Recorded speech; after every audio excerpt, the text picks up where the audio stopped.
Lot number 2065A, 1997 Yamaha Vmax 600SX, twin cylinder. We're going to do engine compression test.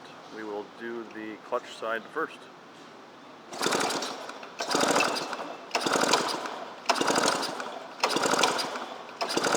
Okay, 125 PSI for clutch side.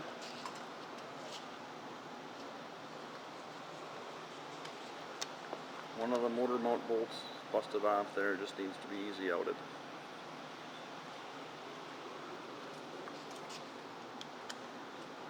Alright, mag side.